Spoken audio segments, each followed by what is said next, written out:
Hello everybody, मेरा नाम है विशाल और आप सबका स्वागत है स्टॉक बॉक्स के stock market business and financial updates में।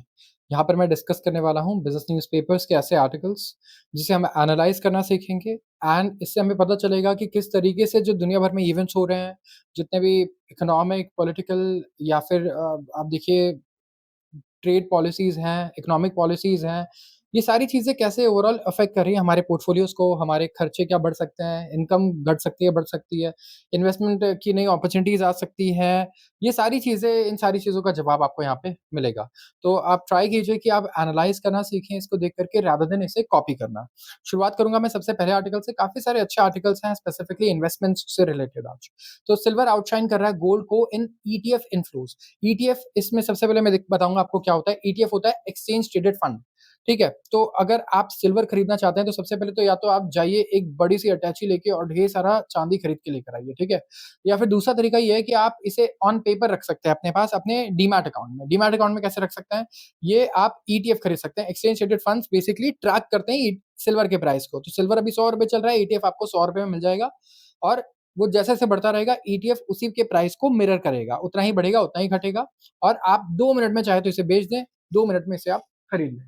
तो ये काफ़ी कन्वीनिएंट है यूजुअली एंड जितने भी बड़े फंड्स हैं overall globally they invest in ETFs. अगर आप देखोगे if they want to invest in gold, if they want to invest in silver या फिर किसी भी दूसरे कमोडिटी की अगर आप बात करते हो, निफ्टी की बात करूँ, निफ्टी के ईटीएफ्स हैं and there are a lot of ETFs which are based on themes. तो इट इज़ वेरी पॉपुलर। अब सिल्वर का ईटीएफ मैंने आपको बताया कि ईटीएफ इन्फ्लो काफ़ी ज़्यादा आ रहा है एज़ कम्पेयर टू गोल्ड। तो जितने भी बड़े इन्वेस्टर्स हैं इस टाइम पे they are really bullish on silver and for the first time पिछले 2 साल में अगर आप देखोगे तो silver exchange traded funds they have attracted more investor flows than gold ETFs for 3 consecutive months. लगातार 3 महीने से ऐसा हो रहा है। पिछले 2 साल में पहली बार सिल्वर ईटीएफ में पैसे ज़्यादा आ रहे हैं। तो सिल्वर ईटीएफ में 850 करोड़ आए, जो गोल्ड में आप देखोगे तो ऑलमोस्ट 300 करोड़ थे। That's it. तो मार्च से लेकर के अभी तक करीब-करीब 2277 करोड़ का इन्फ्लो आ चुका है compare to just 200 crore for gold ETFs and यहाँ पे म्यूचुअल फंड ऑफिशियल्स का कहना है कि ये काफ़ी ब्रॉड बेस्ड है, ठीक है? हर जगह से फ्लोज़ हमें देखने को मिल रहा है एंड काफ़ी तेज़ बढ़त भी देखने को मिल रही है। तो सिल्वर में क्या कोई इन्वेस्टमेंट अपॉर्च्युनिटी है? ये मैं आपको नहीं बता सकता। ये आपको अपने रिसर्च एनालिस्ट या इन्वेस्टमेंट एडवाइज़र से पूछना होगा बट इस न्यूज़ से हमें लगता है कि इंटरेस्ट तो काफ़ी आ रहा है, स्पेसिफिकली जो स्मार्ट इन्वेस्टर्स हैं, बड़े फंड्स हैं उनका। तो ज़रूर नज़र रखो सिल्वर पे, ठीक है? अगर आपने गोल्ड की मोमेंटम को मिस कर दिया था, जो गोल्ड में इतने बढ़िया मोमेंटम आई है 2 साल में, तो सिल्वर को आप मत मिस कर देना, ध्यान रखना। इसके बाद बात करूँगा ज़ोमैटो और स्विगी की। ज़ोमैटो, स्विगी में बहुत लोग इन्वेस्टेड हैं, स्पेसिफिकली रिटेल इन्वेस्टर्स। तो अब एक नया कंपीटिटर आ गया है इनका, मैं ज़ेप्टो तो पहले से ही था, लेकिन अब रैपिडो की मैं बात कर रहा हूँ। एनालिस्ट एक्सपेक्ट कर रहे हैं कि लिमिटेड डिसरप्शन होगा, अगर आप देखोगे इंडिया के डिलिवरी जायंट्स का, अगर रैपिडो शुरू कर देता है food delivery service in Bangalore. तो रैपिडो यहाँ पे बात कर रहा है कि वो फूड डिलीवरी शुरू करने वाला है कहाँ पर? बैंगलोर में और बाकी जगहों पर एंड कम्पीट करेगा डायरेक्टली किससे? स्विगी से और इंस्टामार्ट से। तो ज़ोमैटो की सॉरी ज़ोमैटो से एंड स्विगी से। तो ज़ोमैटो के पास 54% शेयर है ऑल ओवर इंडिया का और 46% शेयर किसके पास है? स्विगी के पास है। तो ये डुओपोली है, 2 ही कंपनीज़ हैं यहाँ पे एंड दोनों बढ़िया ग्रोथ भी दिखा रही हैं और अब तो ये क्विक कॉमर्स पे फोकस कर रहे हैं। तो इनका कहना है कि रैपिडो के आने से ना कोई बहुत बड़ा मटेरियल मार्केट शेयर इम्पैक्ट नहीं होने वाला है, ठीक है? ऑल्दो रैपिडो के पास पैसे हैं, उन्होंने फंड रेज़ किया है और इंफ्रास्ट्रक्चर है, एग्ज़ीक्यूशन इन्होंने करके दिखाया है, काफ़ी बढ़िया एग्ज़ीक्यूशन है। लेकिन मतलब काफ़ी फ़ॉर्मिडेबल चैलेंजेज़ है, अगर ये स्केल करना चाहते हैं तो ये ईज़ी नहीं होने वाला, ये डुओपोली को ब्रेक करना ईज़ी नहीं है। तो इतना ज़्यादा डरने की बात नहीं है एज़ पर एनालिस्ट, बट ज़रूर आप ट्रैक करते रहना रैपिडो को इस टाइम पे। ज़ोमैटो एंड स्विगी से ज़्यादा इम्पोर्टेंट है कि आप रैपिडो को ट्रैक करो, अगर आप ज़ोमैटो और स्विगी में इन्वेस्टर हो, क्योंकि उनकी मूव्स पे डिपेंड करता है कि इनका शेयर प्राइस कहाँ जाएगा, ये कैसे बिहेव करेगा। US inflation rose less than expected to 2.4% in May. US का इन्फ्लेशन अगर आप देखेंगे, तो लास्ट मंथ क्योंकि वहाँ पे फूड कॉस्ट बढ़े, तो ओवरऑल इन्फ्लेशन मतलब ठीक-ठाक ही रहा, बहुत ज़्यादा नहीं बढ़ा। कंज्यूमर प्राइसेज़ इंक्रीज़ हुए हैं कितने 2.4% मई में compared with a year ago according to labour department और ये पहले कितना था 2.3% था, ठीक है?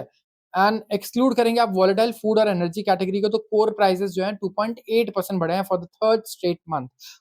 Core inflation. अब मेरा सवाल आपसे यही है सबसे पहले जो मैं बहुत बार बता चुका हूँ, पूछ भी चुका हूँ। कोर इन्फ्लेशन किसे कहते हैं? ये आप बताइए, ये कैसे डिफरेंट है ओवरऑल इन्फ्लेशन के डेटा से? और जो फिगर है ये सजेस्ट करता है कि महँगाई दर यूएस में अभी भी जो 2% का टारगेट है उससे ऊपर ही है, 2% के टारगेट के नीचे तो नहीं आ रही है यूएस में। लेकिन एक चीज़ आप देखो, कहीं न कहीं सबको लगा था कि इस बार से हमें जो टैरिफ्स इंक्रीज़ हुए हैं, उसका इफ़ेक्ट देखने को मिलेगा कहाँ पे? कंज़्यूमर प्राइस इंडेक्स में, सीपीआई में कि भाई हर चीज़ महँगी हो गई होगी, टैरिफ जब बढ़ा है तो। लेकिन ऐसा हो नहीं रहा, टैरिफ का इम्पैक्ट देखने को मिल नहीं रहा। तो ये एक पॉइंट है कि कब कितना बड़ा लाग रहेगा इसमें, ये हमें देखना होगा। और डोनाल्ड ट्रम्प तो बिल्कुल रिइटरेट कर रहे हैं, क्लियरली बोल रहे हैं फेडरल रिज़र्व के चेयरमैन को कि भाई अगर ज़रा-सा भी दिमाग है तेरे अंदर, तो इस टाइम पे रेट कट कर, नहीं तो मैं एक नंबर का तू बेवकूफ़ है। और ये लिटरली ऐसे ही बोल रहे हैं उन्हें, ठीक है? उनकी लैंग्वेज भी ऐसी ही है। कंज़्यूमर इन्फ्लेशन उनके हिसाब से सही है और ग्रोथ को अगर बूस्ट करना है तो उन्हें रेट कट करना होगा। RBI booster shot likely to spur consumption stocks. अब इंडिया में कंजम्पशन जो सेक्टर है, मतलब कोई भी सेक्टर जो कंजम्पशन पे डिपेंड करता है, कंजम्पशन मतलब हमारे पैसे खर्च करने पे, उस पे आपको बड़े अच्छे से नजर रखना है। शॉर्ट टर्म में स्पेसिफिकली मैं कहूंगा अगले 1 से 2 साल में भी, या फिर अगले 6 महीने के लिए भी अगर आप इन्वेस्ट करना चाहते हो तो जरूर इस आर्टिकल को ध्यान से सुनो। आरबीआई बूस्टर शॉट आया है, मतलब रेट कट आया है, कितना बढ़िया है, 50 बेसिस पॉइंट का। सीआरआर भी 1% से घट गया, राइट? टैक्स स्लैब में भी चेंजेस आ गए, 12 लाख तक टैक्स फ्री कर दिया गवर्नमेंट ने। तो इसका इफेक्ट अब हो सकता है कुछ ही महीनों में हमें देखने को मिल जाए रियलिटी में, मार्केट में। इंडिया का जो कंजम्पशन वाले सेक्टर है ना, जो लोगों के पैसे खर्च करने पे चलते हैं, वहां पे बहुत ही बढ़िया रिकवरी आ सकती है क्योंकि लिक्विडिटी का डबल बूस्टर लगा है आरबीआई से। सबसे पहला तो जो फिस्कल सपोर्ट मिल रहा है गवर्नमेंट से, वो भी बहुत ही बढ़िया मैं कहूंगा ट्रिगर है इसके लिए। इन्वेस्टमेंट्स गवर्नमेंट भी करने वाली है, केपेक्स करने वाली है बहुत अच्छा। और आरबीआई ने कैश रिजर्व रेशियो और रेपो रेट दोनों को रिड्यूस किया है इस लेटेस्ट रिव्यू में। तो यहाँ पे कॉम्बिनेशन क्या-क्या है?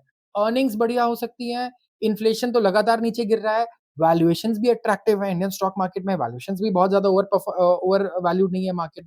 तो निफ्टी का जो कंजम्पशन इंडेक्स है 2.4% बढ़ा है एनएसई में। और एन निफ्टी 50 का जो गेन है ना 6% का, उससे अभी भी पीछे चल रहा है। तो अभी भी अंडर वैल्यूड है और आगे बहुत अच्छी ग्रोथ ये कह रहे हैं कि एक्सपेक्टेड है। क्यों? आरबीआई की पॉलिसीज जो इमीडिएटली आई है, इसका इफेक्ट आना ही है। गवर्नमेंट की कंजम्पशन जो पॉलिसीज है, फिस्कल पॉलिसीज, उसका इफेक्ट आना है। और साथ में जो बजट पे टैक्स स्लैब के चेंजेस आए थे, उसका इफेक्ट भी कहा गया था कि लैग के साथ देखा जाएगा सेकंड क्वार्टर ऑफ एफवाई 26 में। तो मतलब करंट ईयर जो 2025 है, इसके सेकंड क्वार्टर नहीं, I mean sorry, second half year से हमें देखने को मिलेगा। तो बहुत सारे ऐसे स्टॉक्स हैं जैसे InterGlobe aviation, Tata consumer product, Britannia industry, भारतीय एयरटेल, टीवीएस मोटर। ये तो 16 से 23% ऑलरेडी बढ़ चुके हैं, ठीक है? पहले से ही बढ़ चुके हैं ये। और Varun Beverages, Trent, ITC, Info Edge, Indian Hotels, ये डिक्लाइन हो चुके हैं 25%। तो कहीं पे अपॉर्चुनिटी है, कहीं पे ज्यादा अंडर वैल्यूड है, कहीं पे ज्यादा तेजी आ चुकी है। तो ये सारा डिपेंड करता है फ्यूचर एक्सपेक्टेशंस पे, मार्केट एक्सपेक्टेशन पे चलता है। जो अभी है वो तो ऑलरेडी फैक्टर्ड इन है। आगे क्या हो सकता है, उस बेसिस पे मार्केट चलता है, ठीक है? तो जैसे आगे लोगों को लग रहा था कि आरबीआई 0.25% रेट कट करेगा, लेकिन कितना किया? 0.50 का किया। तो मार्केट एकदम से वहां से छलांग मारा, तो एक्सपेक्टेशन को बीट किया।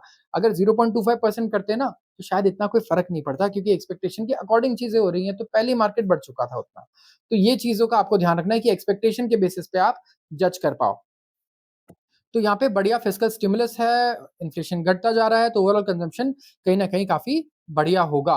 तो इसका इसका क्युमुलेटिव इफ़ेक्ट आपको देखने को मिलेगा जल्दी। ईद पे कमीशन भी आने की बात चल रही है, तो ईद पे कमीशन जैसी चीज़ें अगर होती हैं, तो कहीं न कहीं आप एक हिस्टोरिकल मैं कहूँगा ग्रोथ देख पाओगे इंडिया में कंजम्पशन का। चाहे आप ऑटोमोबाइल सेक्टर की बात करो, कंज्यूमर ड्यूरेबल्स की बात करो, या जो ओवरऑल एफएमसीजी हमारा सेक्टर है, हर जगह। बात करूंगा अगले आर्टिकल की, ये है ब्लिस्टरिंग हीट वेव में take a toll on construction. अच्छा, बहुत जगहों पर गर्मी हो रही है, राइट? आप देख रहे होगे कि यार बाहर निकलना बेकार है, घर पे रहो एसी में, या फिर ऑफिस में रहो आप आराम से, और वहां से सीधा घर जाओ आप, और कहीं नहीं जाओ। लेकिन एक इशू है, ठीक है? कई सारे लोग हैं जिन्हें बाहर कंस्ट्रक्शन पे काम करना पड़ता है, कंस्ट्रक्शन वर्क करते हैं, वो जो लेबरर्स हैं। एंड प्रॉब्लम ये है कि 48 डिग्री सेल्सियस, 49 डिग्री सेल्सियस में मिडल ईस्ट में भी बाहर निकलना बैंड होता है। कई सारे लोग जो मिडल ईस्ट में होंगे उन्हें पता होगा कि वहां पे भी ओपनली काम नहीं करते हैं लोग, अंदर छुप जाते हैं इतनी गर्मी में। बट इंडिया में अभी ये चीजें नहीं है, तो 48-49 डिग्री सेल्सियस में भी हमारे यहाँ लेबरर्स जो हैं वो धूप में काम कर रहे होते हैं। जितने डेंजर्स हैं उनके हेल्थ को, हम यूजुअली वो इग्नोर किए जाते हैं। तो हीट वेव अलर्ट है, टेम्परेचर पास 44 डिग्री सेल्सियस रहेगा सेवरल पार्ट्स ऑफ कंट्री में। और इसकी वजह से प्रॉब्लम क्या होगी कि लेबर शॉर्टेज आपको देखने को मिलेगा, एंड लेबर का जो एफिशिएंसी है वर्क की, वो भी कहीं न कहीं काफ़ी घटते हुए नज़र आएगी। अगर इतने धूप धूप में आपको कोई काम करने को कहे, 46, 47, 48 डिग्री होता है कहीं पे टेम्परेचर, तो आप नहीं कर पाओगे, ठीक है? आप एफिशिएंटली नहीं कर पाओगे, प्रॉब्लम ये है। तो इससे क्या होता है, प्रोडक्टिविटी घटती है, तो जो 8 घंटे का काम है वो 16 घंटे में होता है, तो आपको ओवरटाइम पे करना पड़ता है। प्रोजेक्ट्स में डिले आता है, आप 2 प्रोजेक्ट की जगह 1 प्रोजेक्ट कर पाते हो। तो इससे क्या होता है ओवरऑल इकोनॉमिक एक्टिविटी घट जाती है और इससे जीडीपी रिस्क क्यों बोला जाता है क्लाइमेट चेंज से है? क्योंकि देखिए ना, एक हीट वेव की वजह से जो लेबर काम नहीं कर पा रहे हैं, उससे भी हमारे जीडीपी पे फ़र्क पड़ेगा क्योंकि इकोनॉमिक एक्टिविटी नहीं हो पाएगी। लेट्स से 50% से रिड्यूस हो जाए, ये भी हो सकता है, राइट? तो डेली वेज वर्कर्स काफ़ी रिस्क पे आते हैं प्रोलॉन्ग एक्सपोज़र की वजह से और इससे एब्सेंटिज़्म भी बढ़ता है, वर्कर्स खुद नहीं आते, साइट शट डाउन होते हैं, लेबर अवेलेबिलिटी घट जाती है, तो प्रोजेक्ट्स के मोमेंटम काफ़ी तेज़ी से घट जाते हैं। तो अब काफ़ी सारे चेंजेज़ आए हैं जैसे कि शेडेड रेस्ट एरियाज़ आ गए हैं, इलेक्ट्रोलाइट सप्लाइज़ आई हैं, फर्स्ट एड सपोर्ट रहता है। काफ़ी सारी कंपनीज़ तो वर्क शेड्यूल ही चेंज कर दे रही हैं। पीक हीट आवर्स को अवॉइड करने के लिए वो 12 बजे से 3 बजे तक तो बिल्कुल छुट्टी रख रही हैं कि नहीं इस बीच तो हमें काम करना ही नहीं है। तो काफ़ी सारे चैलेंजेज़ इंडस्ट्री फेस कर रहा है जहाँ पे इंडस्ट्री को बेटर मैं कहूँगा वर्किंग एनवायरनमेंट प्रोवाइड करना इनके लिए एक चैलेंज रहेगा टू द लेबरर्स, ठीक है? इंडस्ट्री टेक्नोलॉजिकल चेंजेस पे भी बेट कर रहा है कि जो कंस्ट्रक्शन टेक्नोलॉजीज़ है, जैसे प्री फैब्रिकेशन हो गया, उससे एफिशिएंसी बढ़ जाती है, राइट? और एक्सटेंसिव लेबर नहीं चाहिए होता, तो उस पे डिपेंड कर रहे हैं। कुछ सारे डेवलपर्स हैं, बहुत सारे वो क्या कह रहे हैं, वो मॉडर्न कंस्ट्रक्शन टेक्निक्स यूज़ कर रहे हैं, जैसे कि प्री कास्ट बिल्डिंग मटीरियल्स आ गया, एल्यूमीनियम फॉर्म वर्क आ गया, 3D प्रिंटिंग आ गया। तो आपके लिए एक अपॉर्च्युनिटी भी है इसमें। आप ये कंपनीज़ देखो इंडिया में, क्या कोई ऐसी लिस्टेड कंपनी है जो प्री फैब्रिकेशन पे वर्क कर रही है, जो कंस्ट्रक्शन की एफिशिएंसी को टेक्नोलॉजी पे वर्क कर रही है, इंप्रूव करने पे? क्या बिल्डिंग मटीरियल्स जो जो प्रीकास्ट बिल्डिंग मटीरियल्स है उन पे वर्क कर रही है, 3D प्रिंटिंग की जो मशीन्स है वो बना रही है। ये जो सेक्टर्स हैं, जो नीश सेक्टर्स हैं, जो आगे जाके काफ़ी तेज़ी से बढ़ेंगे क्योंकि आगे क्लाइमेट हो रहा है एक्सट्रीम। हमें पता है कि सर्दियों में भी बहुत ज़्यादा ठंड होगी, बारिश इतनी होगी कि हो सकता है बाढ़ आ जाए और गर्मी में टेम्परेचर हो सकता है 50 डिग्री हो जाए हर जगह। तो ऐसे सिचुएशन में हम टेक्नोलॉजी से ही इसको फेस कर पाएँगे, राइट? तो यहाँ पे ऐसे प्रोडक्ट कंपनीज़ आपको ढूँढनी होंगी। जिनके जो ऐसा प्रोडक्ट बना पाती है, जिनके पास पैटेंट्स हैं ऐसे प्रोडक्ट्स के, तो ये ज़रूर आप रिसर्च कीजिएगा इस सेक्टर पे। बहुत ही नीश है, आप सुनते नहीं होंगे लेकिन ऐसे सेक्टर्स होते हैं जहाँ पे स्टॉक्स 5 गुना, 10 गुना, 20 गुना तक आप होल्ड कर सकते हो। ऐसे ही सेक्टर्स होते हैं जिनके बारे में लोगों को पता नहीं होता, जहाँ पे असली वेल्थ क्रिएट होता है। तो we are now banking on system form work, तो टेक्नोलॉजी ड्रिवन है और टेक्नोलॉजी पे ये इस टाइम पे बेट कर रहे हैं। अगले आर्टिकल की बात करूँगा मैं, US on site openings shrink for techies at IT hits a pause button. क्या कह रहा है ये आर्टिकल? ये कह रहा है कि बहुत सारे इंडियन सॉफ्टवेयर सर्विसेज मेजर हैं, अब उन्होंने पॉज़ बटन दबा दिया है। किस चीज़ का पॉज़ बटन? वो कह रहे हैं कि अभी हम लोग ऑन साइट डेप्यूटेशन नहीं करने वाले हैं, ठीक है? हम wait and watch situation follow करेंगे और अब हम इंडिया से लोगों को यूएस नहीं भेजने वाले हैं और हायरिंग पे भी इन्होंने पॉज़ बटन दबा दिया है इस टाइम पे, ठीक है? तो जो क्लाइंट लोकेशन है या फिर इमरजेंसी केसेज़ है, वहीं पर भेजा जा रहा है। इनका ये कहना है यूएस ट्रैवल के लिए इंडिया से लोगों को एंड रेगुलर डेप्यूटेशन जो है अब उन्हें होल्ड पर डाल दिया गया है। तो ब्रेक्स अप्लाई कर दिए गए हैं despite clearing my entire documentation मतलब देखिए, यहाँ पे 2 चीज़ें हैं। एक तो ये कह रहा है कि आईटी मेजर्स इंडिया के स्पेसिफिकली यूएस में जो डेप्यूटेशन होती थी हमारे इंडियंस की, कि आप क्लाइंट पे जाइए, क्लाइंट साइड पे जाइए, वहाँ पे क्लाइंट्स को मैनेज कीजिए, हैंडल कीजिए, वो नहीं हो रहा है एक तो, ठीक है? सबसे पहले चैलेंज क्या है? जो टैरिफ है, वीज़ा पॉलिसीज़ है, उसपे क्लैरिटी आना, ये एक इश्यू है। दूसरा टैरिफ, ये बहुत बड़ा रोल प्ले कर रहा है कि आगे ग्रोथ क्या रहेगा, क्या नहीं रहेगा। बट एक और चीज़ है, आपने कभी देखा होगा, हम हमेशा कहते हैं कि आप जिस कंपनी में इन्वेस्ट करना चाहते हैं, आप देखिए कि क्या वहाँ हायरिंग बढ़ रही है? क्योंकि यूजुअली आगे अगर मैनेजमेंट प्लान करता है कि आगे उसे ग्रोथ पे फ़ोकस करना है, तो वो लोग भले ही एक्स्ट्रा हायर कर लेगा, लेकिन हायरिंग चलाता रहेगा। लेकिन अगर उसे ये लगता है ना कि आगे ज़्यादा ग्रोथ नहीं है, तो सबसे पहले वो पूछ सोचेगा कि मैं प्रॉफिट मार्जिन को एटलीस्ट बढ़ाऊँ, भले ही ग्रोथ ज़्यादा ना आए, राइट? तो उसके लिए वो एम्प्लॉइज़ को ट्रिम करेगा, एम्प्लॉइज़ कॉस्ट एक बहुत बड़ा कॉस्ट होता है सर्विस इंडस्ट्री में, जो एम्प्लॉयी कॉस्ट होता है। तो यहाँ पे आप ये देखो कि टेक्नोलॉजी सेक्टर में ना अब ये लॉजिक काम नहीं कर सकता। क्यों नहीं कर सकता? कि सबसे पहले जो जॉब क्रिएट होने थे, स्पेसिफिकली मैं कहूँगा एंट्री लेवल जॉब्स, वो काफ़ी सारा काम अब आर्टिफिशियल इंटेलिजेंस कर रहा है। अभी-अभी कर्सर एआई, ठीक है? सबने इसका नाम सुना होगा, लास्ट वीक मैंने कवर भी किया था। कर्सर एआई ने कितना, आई थिंक $900 मिलियन या ऑलमोस्ट $1 बिलियन, ठीक है? रेज़ किया है। $10 बिलियन की वैल्यूएशन पे, और ये करता क्या है? कोडिंग करता है ये। एप्लीकेशंस बनाता है और इसके क्लाइंट्स कौन-कौन है? माइक्रोसॉफ्ट, एप्पल, मतलब बड़े-बड़े क्लाइंट्स हैं इनके। ये जो कंपनीज़ हैं, इनका खुद कहना है यूट्यूब वगैरह का भी, कि ऑलमोस्ट 20 से 30% जो कोडिंग है ना, वो ये कर दे रहा है। तो जितना भी काम एंट्री लेवल वर्कफ़ोर्स का था, वो कहीं न कहीं एआई कर रहा है। ऐसे कई सारे मेरे आस-पास मेरे पीयर्स हैं, जिनको ऑफ़िशियल ईमेल आया है, मैं एमएनसीज़ की बात कर रहा हूँ, कि आपको रिप्लेस करना है, हम फ्रेशर्स को नहीं हायर करने वाले हैं, you have to make sure कि जो काम फ्रेशर करते थे वो आप खुद से ऑटोमेट करो। आप यूज़ करो जितने भी एआईज़ हैं, आप टेस्ट करो आप किसको इम्प्लीमेंट कर सकते हो, लेकिन आपके वर्कफ्लो में मैं बड़ी-बड़ी कंपनीज़ की बात कर रहा हूँ, जो दुनिया के बड़े बैंक्स हैं और जो रिसर्च कंपनीज़ हैं और रेटिंग कंपनीज़ हैं, मैं उनकी भी बात कर रहा हूँ कि उनको डायरेक्शंस दी गई हैं सीनियर्स को कि आपको इम्प्लीमेंट करना है कि आपका जो भी टास्क है, एक दिन में 10 चीज़ें करते हैं, उसमें एआई होना ही चाहिए। फ्रेशर्स उन्होंने कहा है वो नहीं हायर करेंगे, वो सारे एंट्री लेवल काम को एआई के द्वारा करवाएँगे, ऑटोमेट करेंगे। उनका गोल ही यही है अगले 10 साल में कि वो जो एंट्री लेवल जॉब्स है उसे खत्म करे एंड सिर्फ स्पेशलिस्ट और एक्सपीरियंस को ही वो हायर करेंगे, वो उन्होंने क्लियरली डिसाइड कर लिया है। तो it is going to be very challenging. जो फ्रेशर्स हैं, they have to think very differently. जो 5 साल पहले फ्रेशर्स सोचते थे, उससे बहुत ही अलग तरीके से उन्हें सोचना होगा। Specifically if you are going to work in let's say tech only, अगर आप कोडिंग भी करना जानते हैं या फिर अगर आप ऐसा काम कर रहे हैं जो बड़ा ही क्लेरिकल है लेट्स से, राइट? तो ये या रिपिटेटिव है बहुत ज़्यादा, then that is going to be a big challenge.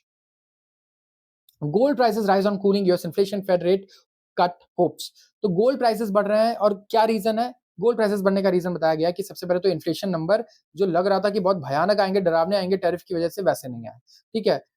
दूसरा, अब एक्सपेक्टेशन क्या है? मैंने क्या बोला था, बिज़नेस जो है यहाँ पे क्या एंटिसिपेट कर रहा है, इस बेसिस पे स्टॉक मार्केट चलता है, ना कि क्या है, उस पे नहीं चलता। तो यहाँ पे एक्सपेक्टेशन है कि हमें सितंबर से रेट कट देखने को मिल सकता है, तो गोल्ड में 1% की तेज़ी हमें नज़र आई। कंज्यूमर प्राइस इंडेक्स इंक्रीज़ हुआ 0.1% लास्ट मंथ आफ्टर राइजिंग 0.2% इन अप्रैल। तो जो एक्सपेक्टेशन था बहुत ज़्यादा खराब था, तो उससे तो काफ़ी बेटर आया डेटा यूएस का, राइट? तो पूरा जो प्रेशियस मेटल का कॉम्प्लेक्स था, मतलब प्रेशियस मेटल क्या हो गया, गोल्ड, सिल्वर वगैरह, ये लगातार तेजी से बढ़ने लगा, डॉलर गिरने लगा। तो ट्रेडर्स को लगता है कि 68% प्रोबेबिलिटी है, 68% चांस है कि इंटरेस्ट रेट कट कर दिया जाएगा सेंट्रल बैंक द्वारा, फेडरल रिजर्व द्वारा। कब? सितंबर तक। तो ये एक चीज़ है कि ये 68% जो चांस है, अगर ये नहीं होता है, लेट्स से ये नेगेटिव होता है, तो आपको मार्केट में क्या देखने को मिल सकता है? बड़ा ड्रॉप यूएस में। लेकिन वही एक्सपेक्टेशंस ऐसी हैं कि लेट्स से वो 0.25% एक्सपेक्ट कर रहे हैं और 50% 0.5% हो जाए रेट कट, तो मार्केट में वही बहुत बड़ा उछाल भी आ जाएगा। तो हर चीज़ एक्सपेक्टेशन पे है, हर चीज़ एंटिसिपेशन पे है। तो आज के लिए बस इतना ही। अगर आपको वीडियो अच्छी लगे तो ज़रूर आप चैनल को सब्सक्राइब कर लीजिए एंड वीडियो को लाइक कर लीजिए। थैंक्स।